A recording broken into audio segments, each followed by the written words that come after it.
Commander Jack Thurston never wanted to be a diplomat.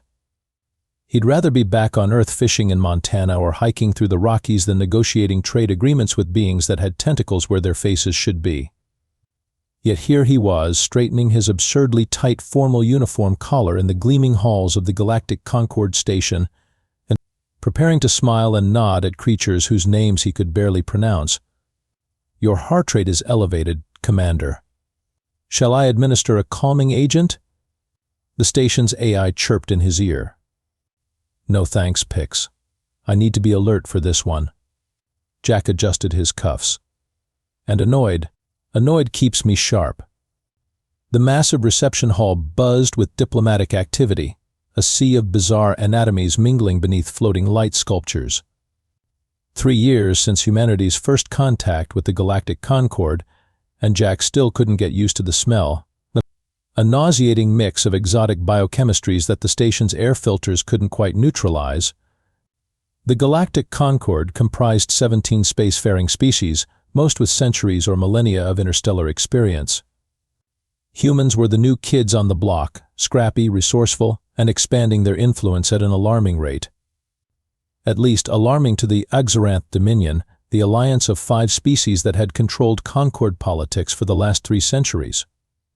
Jack caught sight of Ambassador Krelox, the Xoranth Prime Minister, gliding across the room.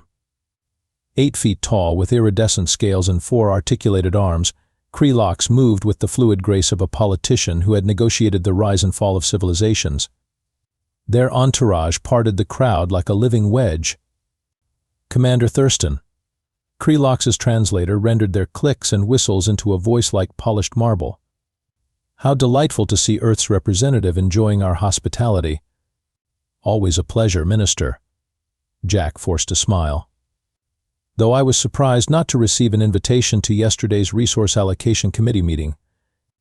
An unfortunate oversight." Krelox's gill slits fluttered, the Xoranth equivalent of dismissive laughter. "Such trivial administrative matters. Hardly worth your attention." As Krelox glided away, Jack felt the first stirrings of what his colleagues called his bear mode. That distinctly human combination of territorial aggression and strategic patience. Something was brewing in the Concord's political undercurrents, and Earth was deliberately being kept out of the loop. His comm unit buzzed. Lieutenant Maya Ortiz, his chief intelligence officer, and the only other human on his diplomatic team, had sent a priority message. "They've done it.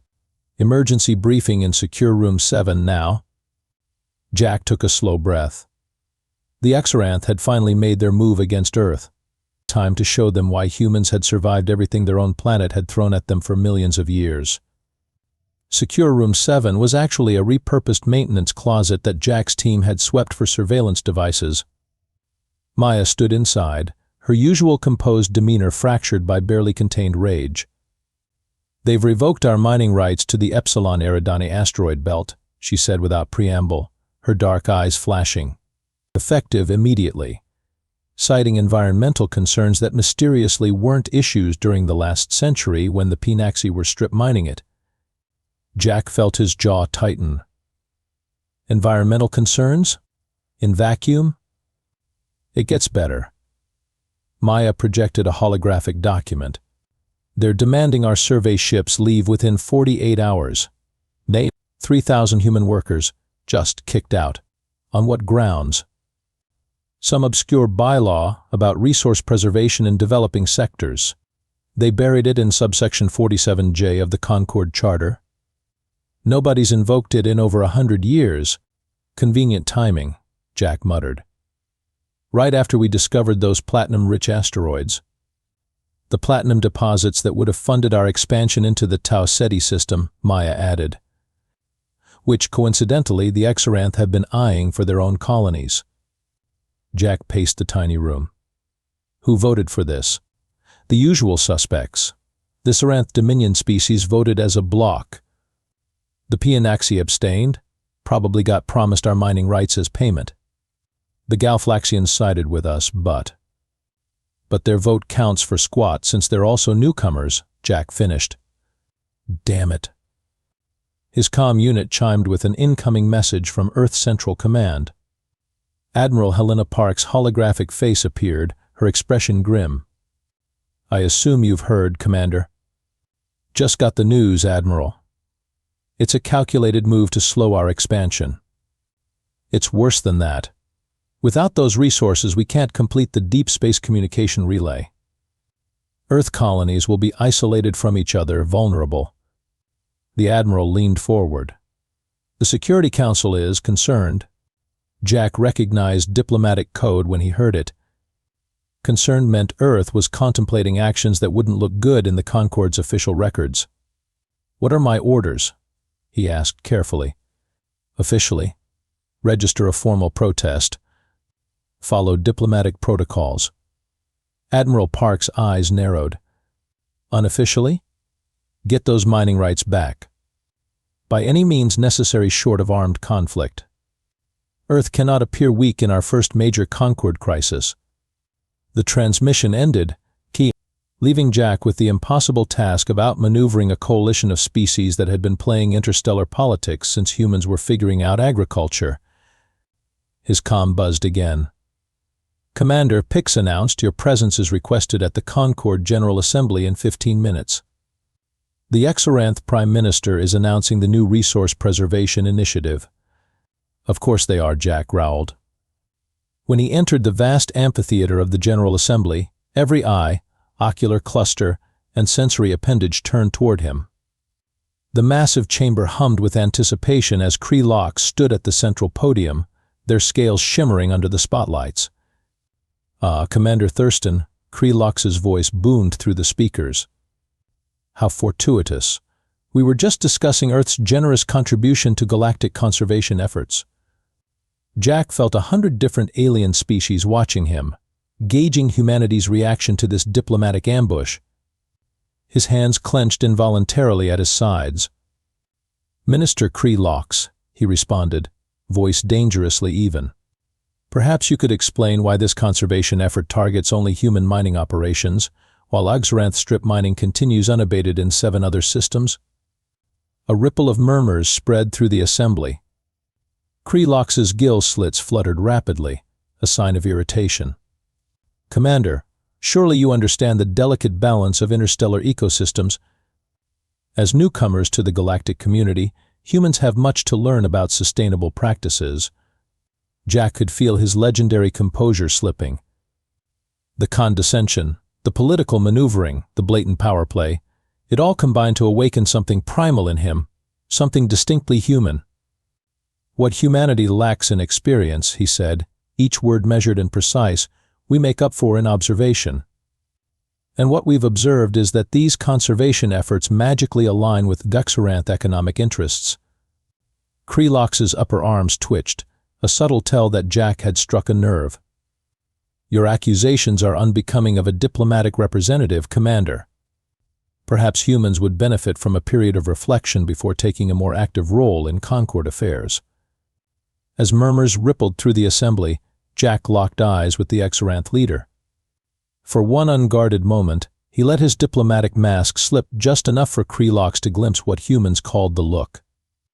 That ancient predatory focus that reminded everyone that despite their civilization and technology, humans were still apex predators at their core. Kree Lox's translator couldn't possibly have conveyed Jack's response in all its nuanced menace. "Minister, humanity has reflected for thousands of years. We've reflected through ice ages, plagues, and our own self-inflicted near extinctions. If there's one thing we've learned, it's how to identify a bully, and what to do about them." The assembly chamber fell silent. Jack nodded politely, turned on his heel, and walked out, leaving the gathered dignitaries in stunned silence. As the doors closed behind him, Jack tapped his comm. "Maya, assemble the team. It's time to poke back." "Let me get this straight," Dr. Quinn Nakamura said, pushing up her glasses. "We've been diplomatically backstabbed, our mining operation is about to be shut down, and your solution is what exactly?" Jack's impromptu war council had assembled in the human embassy's secure conference room, a cramped space barely large enough for the 6 of them. Quinn, Earth's leading xenobiologist, had been drafted from her research mission studying P-Naxi digestive systems. Not the most glamorous scientific posting, but it had given her insights into alien physiologies that nobody else had. "We need to hit back where it hurts," Jack said, pacing the room. "But within Concord regulations." Lieutenant Maya Ortiz snorted. "Those regulations are written specifically to benefit the established powers. We can't beat them at their own game." "Then we change the game." Jack turned to the holographic display. "Pix, show us the Concord Charter, Section 12. The AI obliged, projecting the document in the center of the room. "There," Jack pointed. "The Representation of Emergent Cultures Clause. Any sentient species can petition for Concord membership through an established member's sponsorship." "So?" Zeke Rodriguez, their logistics specialist, asked through a mouthful of synth protein bar. "So we find someone to sponsor," Jack said. "Someone the Xoranth won't expect." The final member of their team spoke up. T. Vosh, a Galflaxian diplomat who had defected to Earth's embassy after falling in love with human music, particularly something called death metal. His translucent blue skin pulsed with thought patterns. "You speak of the Rigelians," T. Vosh hummed. "The methane breathers from the outer systems?" Jack nodded. "Exactly. The Xoranth have been blocking their membership application for decades because their homeworld has massive helium-3 deposits. The same helium-3 that the Xoranth control the galactic market for," Maya added, catching on. "Clever." "No." Quinn looked skeptical. "The Rigelians are notoriously isolationist. No, they've barely spoken to non-methane species in centuries. Which is why we need you," Jack pointed at her. "You've studied their biochemistry. You can help us communicate." "And what do we offer these Rigelians?" Zeke asked. "Protection. Recognition. And most importantly," Jack smiled grimly, "revenge against the Xoranth who've been dumping toxic waste in their outer atmosphere for generations." The team spent the next 12 hours developing their plan. Quinn synthesized a communication medium that would work in the Rigelians' methane environment. Maya dug up dirt on Xoranth waste disposal practices that violated at least 6 Concord environmental treaties. Zeke coordinated with Earth's mining crews, instructing them to comply with the eviction order, but very, very slowly. Just as they finalized their strategy, T. Vosh burst into the room, his skin flickering with alarm patterns. "Commander, the Xoranth have escalated. They've imposed trade restrictions on all Earth colonies, claiming quarantine measures due to potentially harmful human microbiota." "They what?" Jack pulled up the reports on his tablet. "This is absurd. Human microbes can't even survive in most alien environments." "It's a pretext," Maya said. "They're trying to isolate us, cut off our supply lines." Quinn's face had gone pale. "My sister's on Europa colony. They're already low on medical supplies after that solar flare knocked out their production facility." Jack felt that familiar heat rising in his chest, the bare awakening. "How long before critical shortages?" 2 weeks, maybe less for specialized medications, Zeke calculated. "And the Tau Ceti colonies are even more vulnerable." Jack stood up straight, decision made. Change of plans. "T. Vosh, you'll proceed with the Rigelian outreach. Maya, coordinate with Earth intelligence. I want everything we have on Xoranth trading patterns. Quinn, I need you to identify any potential biosecurity loopholes in their quarantine regulations." "What are you going to do?" Quinn asked. Jack's smile would have made a shark proud. "I'm going to attend Minister Cree Lox's cultural gala tonight and be extraordinarily human." The Xoranth Cultural Exchange Gala was the social event of the Concord calendar cycle. Held in the station's enormous botanical garden dome, it featured exotic foods, performances, and enough political maneuvering to make Machiavelli blush. Jack arrived deliberately late, wearing Earth's formal diplomatic uniform with one unauthorized addition, a small pin depicting a grizzly bear, a personal gift from Admiral Park. "Commander Thurston," Cree Lox gestured with their lower arms in faux welcome. How unexpected. I thought humans might be indisposed after today's unfortunate quarantine necessity. Minister, Jack bowed slightly. Humans are remarkably adaptable.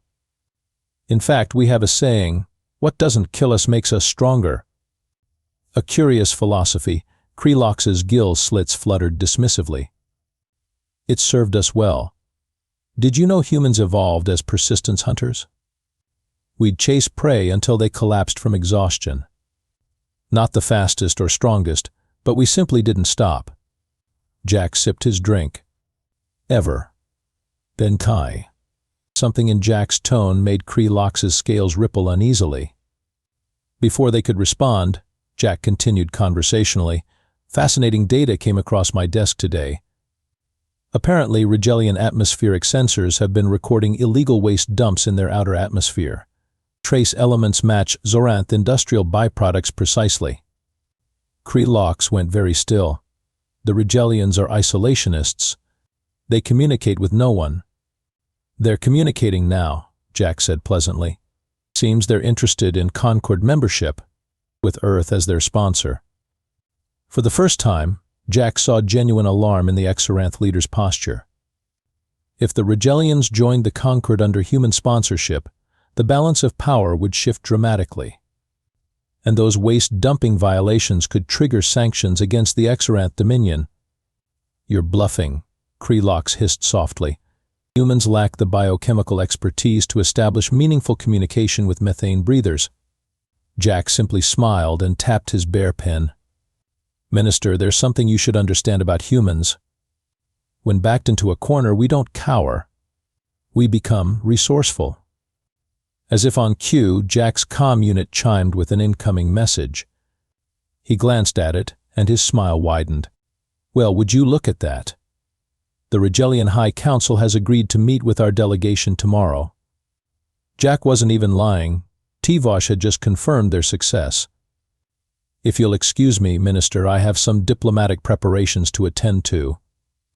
As Jack walked away, he heard the distinctive sound of Xoranth communication clicks, Krelox summoning their advisors in evident distress. The first cracks were showing in their carefully constructed plan to contain humanity. The bear had been poked. Now it was stirring. The Concord Emergency Council session had been called with unprecedented haste. Representatives from all 17 member species crowded the chamber, an atmosphere of tension thick enough to cut with a laser scalpel. Jack stood at the podium, facing the assembled dignitaries with Quinn and Maya flanking him. Minister Krelox and the Xoranth delegation sat directly opposite, their postures rigid with barely contained fury. This emergency session has been called to address Earth's alleged violations of quarantine protocols, announced the arbiter, a gelatinous Mulbari whose translucent body pulsed with neural activity. Minister Krelox, you may present your case. Krelox rose, all forearms extended in the formal gesture of accusation.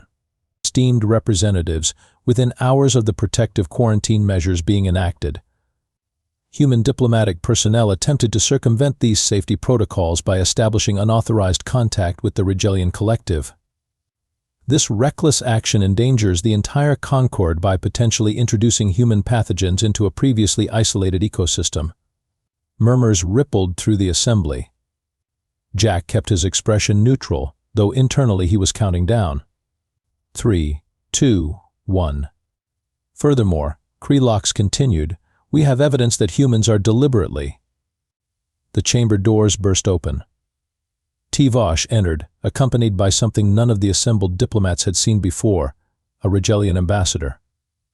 7 feet tall, with a bulbous methane containment suit and pulsating light patterns across its translucent outer membrane, but the alien moved with deliberate grace to the center of the chamber. Perfect timing. Jack suppressed a smile. Point of order, Jack called out. The Rigelian ambassador G-Lox wishes to address the council. The chamber erupted in chaos. The arbiter's body flashed rapid colors of confusion and alarm. Humans have no authority to present non-member species to this council. Krelox's translator couldn't hide their outrage. Actually, Jack replied calmly, Under Section 23 of the Concord Charter, any species seeking membership may address the Council if sponsored by a current member. Earth formally sponsors the Rigelian application.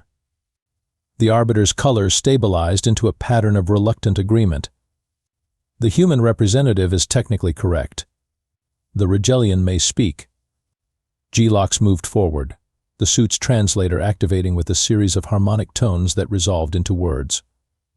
The Rigelian collective has observed the Concord for many cycles.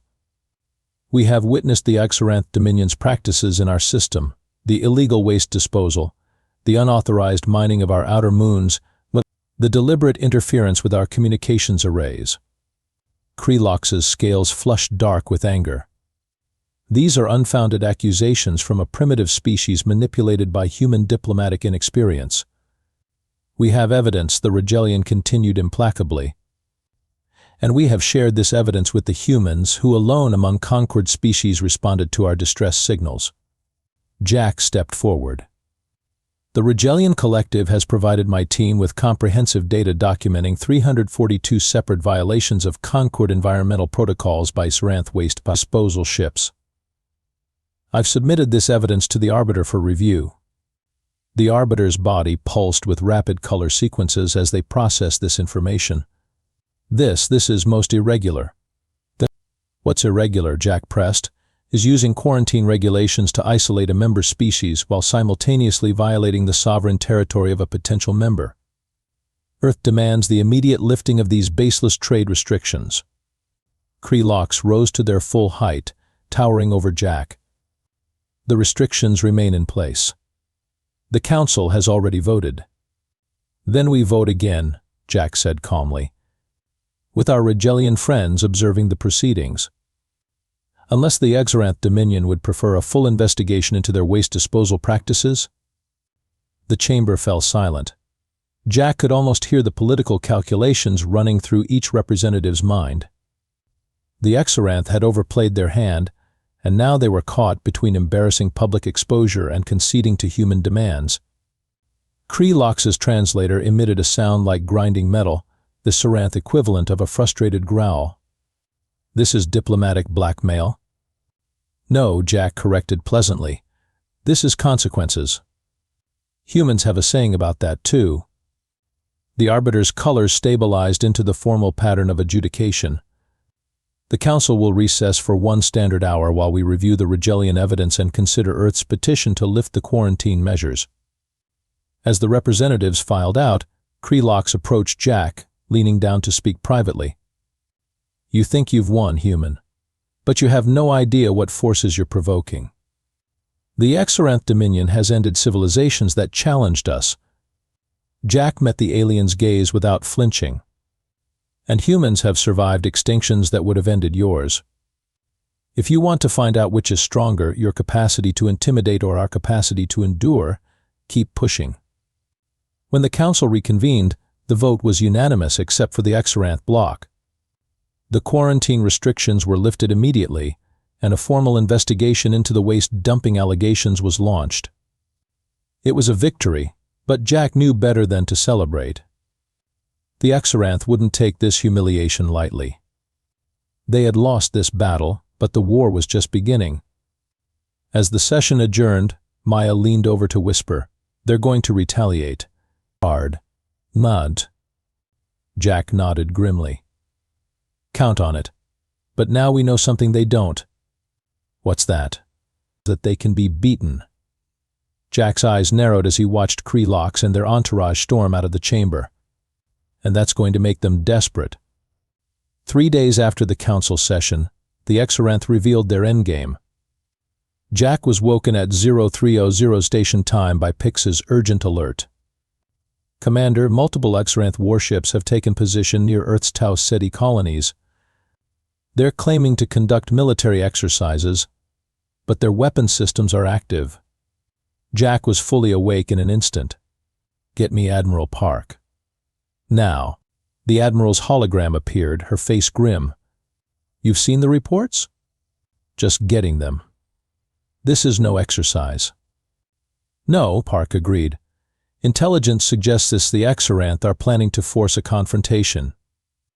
If our colony ships fire first, they'll use it as justification to declare us unstable and petition for Earth's expulsion from the Concord. Jack's mind raced. And if we don't respond to their provocation, they'll push until they can claim our territories need protection from their own aggression. Exactly. It's a no-win scenario, Commander. The Admiral's image flickered. Earth Defense Fleet is mobilizing, but we're still outgunned. If this escalates to actual conflict. She didn't need to finish. Humanity's technology was advancing rapidly, but they were still centuries behind the Xoranth in military capabilities. There has to be another way, Jack muttered. If there is, find it fast. You have 24 hours before our fleet reaches engagement range. After that, containment may be impossible. The transmission ended, leaving Jack staring at empty space. He quickly assembled his team, who looked as sleep-deprived and worried as he felt. The Xoranth are forcing a military confrontation, he explained. We need options that don't involve shooting or surrendering. Quinn rubbed her temples. Even with the Regellians on our side, we don't have the political capital to stop this through diplomatic channels. The other species will stay neutral in a military dispute. What about our new Regellian friends? Zeke suggested. Could they help? T-Vosh's skin pulsed with regret patterns. The Regellian military capabilities are minimal. They are philosophers, not warriors. Maya had been unusually quiet, studying data on her tablet. Now she looked up, her eyes bright with a dangerous idea. What if we don't need to win a military confrontation? What if we just need to make it impossible? Jack leaned forward. I'm listening. The Xoranth communication systems. Maya brought up technical schematics. All their ships use quantum entangled pairs for instantaneous secure communication. It's their military advantage, perfect coordination with zero transmission delay. And? Jack prompted. And Maya grinned. Dr. Quinn discovered something interesting about Xoranth neurology during her research. Their brains process information in quantum states. It's how they maintain multiple simultaneous thoughts across their distributed neural clusters. Quinn caught on immediately. Their quantum communication systems are calibrated specifically to their neurological patterns. If we could introduce an interference pattern, we could create a feedback loop in their command structure, Maya finished. Not enough to harm them, but enough to completely disrupt their coordination. They'd be unable to execute complex military maneuvers. Jack frowned. How would we even deliver such an interference pattern? T-Vosh's skin brightened with excitement. The Concord communication hub. All transmissions, even secure ones, pass through the central relay to maintain monitoring compliance. And I have access to the communication protocols, Maya added. Part of my intelligence officer clearance. This sounds dangerously close to sabotage, Jack warned. If we're caught. It's not sabotage, Quinn insisted. It's more like introducing static. We're not damaging anything or accessing secured data. Just adding background noise that happens to resonate with Xoranth neural patterns. Jack weighed the options. It was risky, potentially a violation of Concord regulations, but far less destructive than the looming military confrontation. How soon can you implement this? 6 hours to program the interference pattern, Quinn estimated. Another 2 to integrate it into the communication hub without triggering security protocols. Do it, Jack decided. Meanwhile, I need to create a distraction. Something big enough to keep Krelox and their security forces occupied. Zeke raised an eyebrow. What did you have in mind? Jack's smile was all teeth. I think it's time for a cultural exchange. The first ever human diplomatic reception.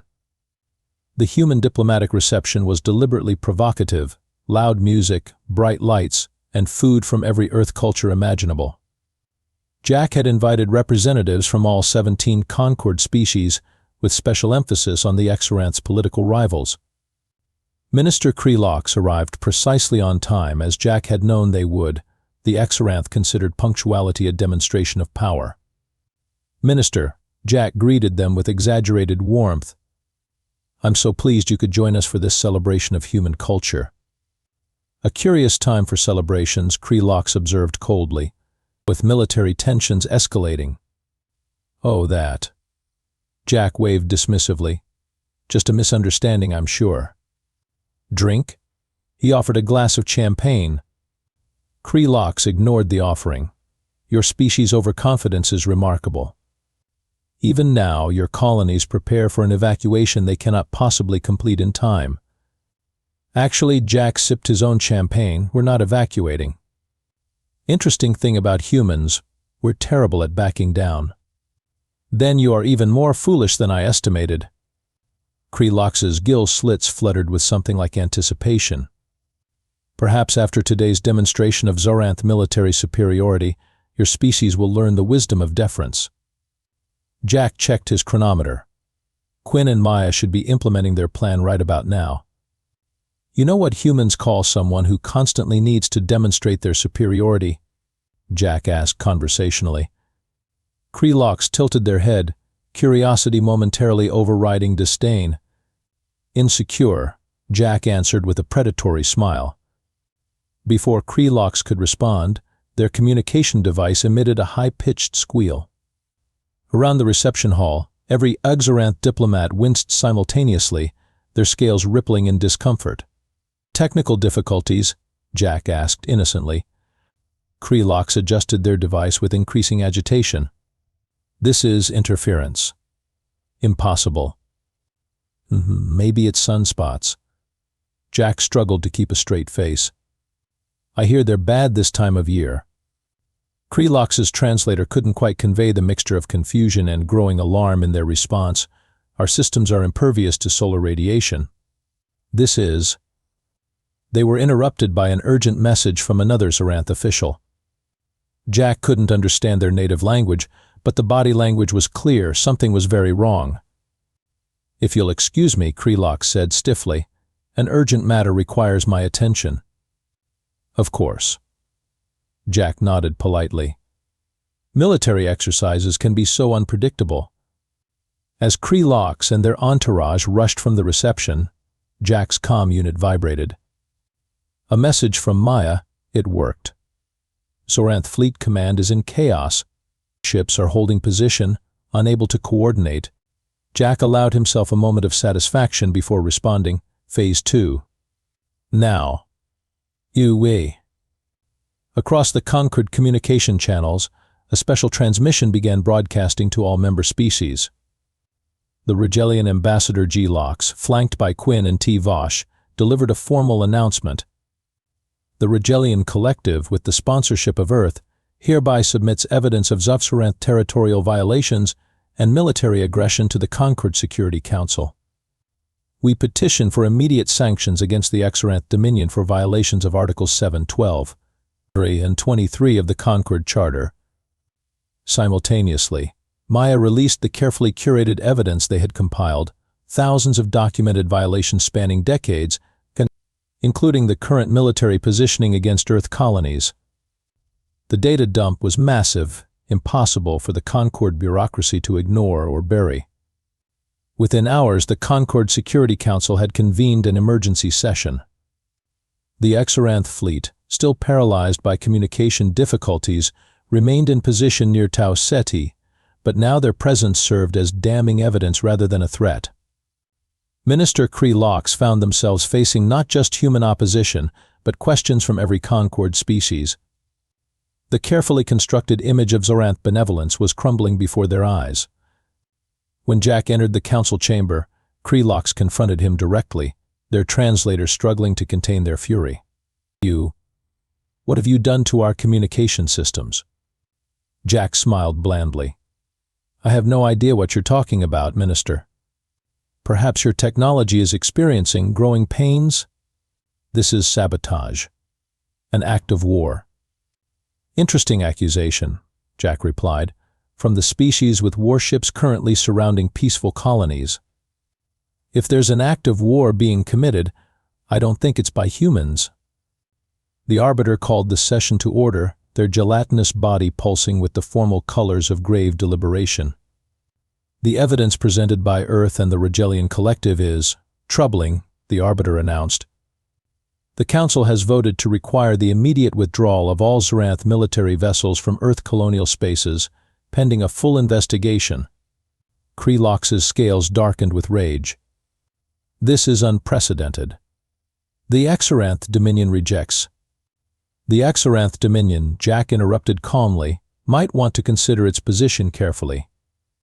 Earth has submitted a motion to review all Xoranth territorial claims established in the last century. The Rigelians have seconded the motion. I believe the Galflaxians are prepared to third it. The threat was clear. If the Xoranth pushed this confrontation further, they stood to lose far more than just their leverage over Earth. For several tense moments, Krelox seemed to teeter on the edge of declaring open defiance. Then, slowly, their scales settled into a pattern of begrudging acquiescence. The Xoranth Dominion will comply with the Council's directive, under protest. Jack nodded, careful not to appear too triumphant. Earth appreciates the Dominion's commitment to Concord protocols. As the Council adjourned, Jack received confirmation that the Xoranth fleet was already beginning to withdraw from Tau Ceti. The immediate crisis had been averted. But this was just the beginning of a new era in galactic politics, one where humanity would no longer be underestimated. 2 weeks after what Concord historians would later call the Tau Ceti incident, Jack stood at the viewport in his office, watching the stars. The station rotated slowly, bringing Earth into view, a blue marble hanging in the void, now with a very different standing in galactic politics. His office door chimed. "Enter," he called, not turning from the view. Admiral Park stepped in, looking considerably more relaxed than the last time they'd spoken. She joined him at the viewport. "Quite a view," she remarked. "Worth fighting for." "Always," Jack agreed. "The Rigelians' membership application has been fast-tracked," Park informed him. "Seems they've suddenly become very popular among the non-Xoranth species. Amazing what standing up to a bully can do for your social life." Park laughed. "The Security Council is pleased. Your team managed to check Xoranth aggression without firing a single shot. That's the kind of diplomacy Earth needs right now." "And the mining rights?" Jack asked. Restored with interest. The Xoranth have agreed to collaborative development of the asteroid belt, which basically means they'll stay out of our way while saving face. Jack nodded, satisfied. "And our little communication trick?" "Officially? A regrettable technical malfunction in the Concord relay system. Unofficially? The Xoranth know exactly what happened. But they can't prove it without admitting their communication systems are based on neural patterns rather than standard encryption. A military secret they've been keeping for centuries." Jack smiled. "So we're in the clear. For now." Park's expression turned serious. "But make no mistake, Commander. The Xoranth have long memories and longer reach. This isn't over, it's just the beginning of a different kind of conflict." "I'm counting on it," Jack said, turning from the viewport. Humanity needed this wake-up call. We were acting like grateful guests instead of equal partners. Speaking of partners, Park gestured to her tablet. The Galflaxians have proposed a formal alliance with Earth. The Rigelians are interested as well. "A counterbalance to the Xoranth Dominion," Jack mused. "That'll shift the power dynamics considerably." "It already has." Park handed him the tablet. "You've been summoned to the Concord High Council. They're creating a new position, Special Envoy for Emergent Species Integration. They want you." Jack raised an eyebrow. "Let me guess, the Xoranth representatives voted against it." Unanimously, Park confirmed with a grin. "But they were outvoted. Seems your little display of human resourcefulness has other species wondering what else we might bring to the table." The Admiral's comm unit beeped. She checked it and nodded to Jack. "That's my cue. The transport back to Earth leaves in 30 minutes. "Before you go," Jack said, "there's something I need to know. When you gave me those unofficial orders to handle the mining rights situation, did you expect things to escalate this far?" Park's expression gave nothing away. Let's just say Earth Central Command had faith in humanity's particular skills. When backed into a corner, we've always found a way out. Even if it means becoming the bear, Jack said quietly. Especially then. Park clasped his shoulder. The galaxy's a dangerous place, Commander. Sometimes it needs to be reminded that Earth's predators evolved through millions of years of natural selection. We didn't get where we are by backing down. After the Admiral departed, Jack called in his team. They gathered around the conference table, faces showing a mixture of exhaustion and pride. So Zeke said, breaking the silence, we didn't get kicked out of the Concord, start an interstellar war, or get eaten by angry aliens. I'd call that a win. A qualified win, Maya cautioned. The Xoranth will be looking for revenge. We need to stay vigilant. And keep innovating, Quinn added. Our technological edge is narrowing the gap faster than they expected. That's what really frightens them. T-Vosh's skin pulsed with thoughtful patterns. The other species are watching. How Earth handles this victory will determine whether they see us as potential allies or future threats. Jack nodded, taking in their perspectives. You're all right. This was round one of a very long match. But we've established something critical: humanity won't be pushed around, and we're smarter than they gave us credit for. He stood, looking at each team member in turn. The Concord has existed for thousands of years with the same power structures, the same assumptions about who matters and who doesn't. We just shook that foundation. Now we have to help build something better in its place. Is that our mission statement now? Zeke quipped. Remodel the galaxy, one diplomatic incident at a time? Jack laughed. Something like that. He raised an imaginary glass to humanity's first galactic crisis. May we learn from it, grow from it, and hope the next one isn't for at least a week or two. The team's laughter filled the room, a moment of well-earned relief. Later that night, as the station's artificial day cycle dimmed to evening, Jack received an unexpected visitor. Minister Krelox requested a private meeting, away from the official chambers and recording devices. They met in the station's arboretum, a neutral space filled with plants from dozens of worlds, including a small section of Earth flora, pine trees, wildflowers, and a single grizzly bear statue donated by the Montana State Diplomatic Corps. Krelox stood by the statue, examining it with what seemed like genuine curiosity. Fascinating creatures, these bears. Predators that can also eat plants. Adaptable. Territorial. They turned to Jack, much like humans. We've been compared to worse, Jack replied carefully. This unscheduled meeting had to have a purpose beyond zoological observations. The Xoranth Dominion has existed for 1,200 of your Earth years, Krelox said abruptly. We have seen species rise and fall. Some with great potential, others merely passing flames in the cosmic darkness. And which are we? Jack asked. That, Krelox's gill slits fluttered in what Jack had learned was their equivalent of a sigh, is what I came to determine. Your actions were unexpected, ingenious even. Many on the High Council believe humans should be contained before they become a genuine threat. And what do you believe, Minister? Krelox was silent for a long moment. I believe that any species capable of outmaneuvering the Dominion in their first major diplomatic confrontation deserves consideration. Jack raised an eyebrow. Consideration? The galaxy is changing, Commander Thurston. New threats emerge from beyond the Concord's boundaries.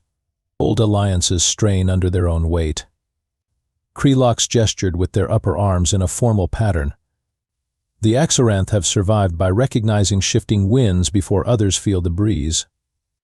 Understanding dawned on Jack. This wasn't just a diplomatic courtesy call, it was a tentative olive branch. The Xoranth were pragmatists above all. Are you suggesting the Dominion might be open to collaboration with Earth in the future?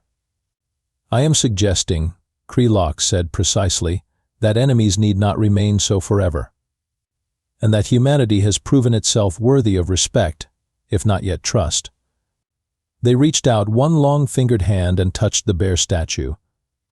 Your Earth saying the enemy of my enemy is my friend and has parallels in Xoranth philosophy, something to consider as you take your place on the High Council. With that cryptic statement, Krelox turned to leave, but paused.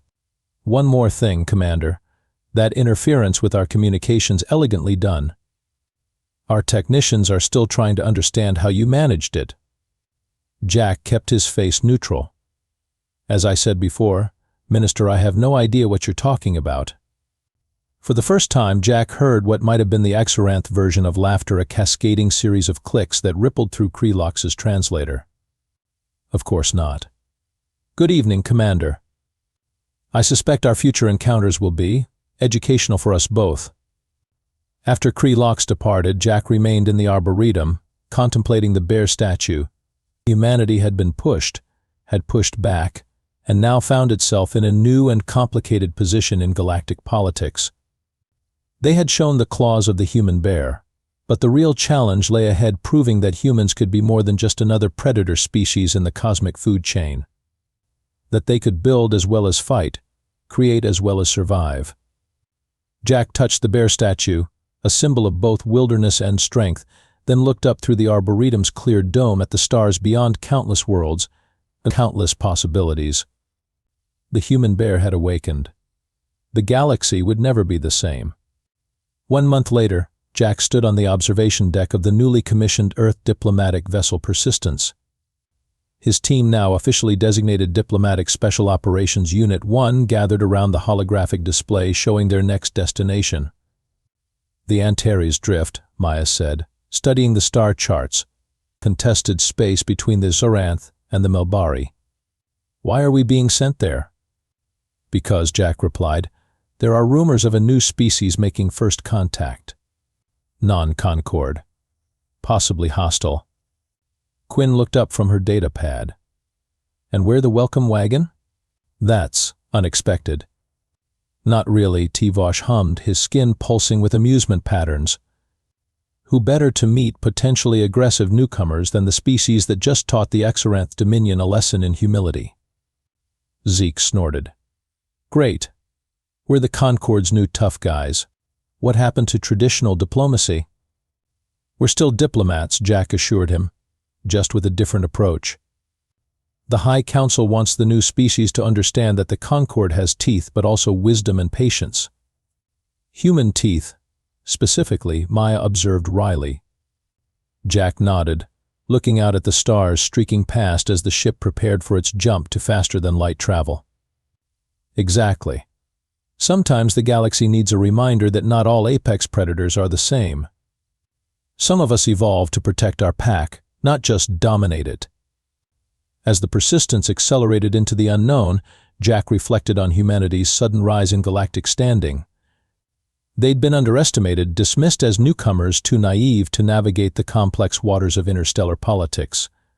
That mistake wouldn't be made again. The human bear had shown its claws, but the true strength of humanity had always been in its adaptability, its creativity, and its stubborn refusal to accept no-win scenarios. Whatever waited for them in the Antares Drift, Jack knew one thing for certain: humanity had earned its place among the stars. Not through overwhelming force or ancient lineage, but through that uniquely human combination of ingenuity, tenacity, and the absolute refusal to back down when backed into a corner. The galaxy had poked the human bear. Now it would learn to live with what it had awakened.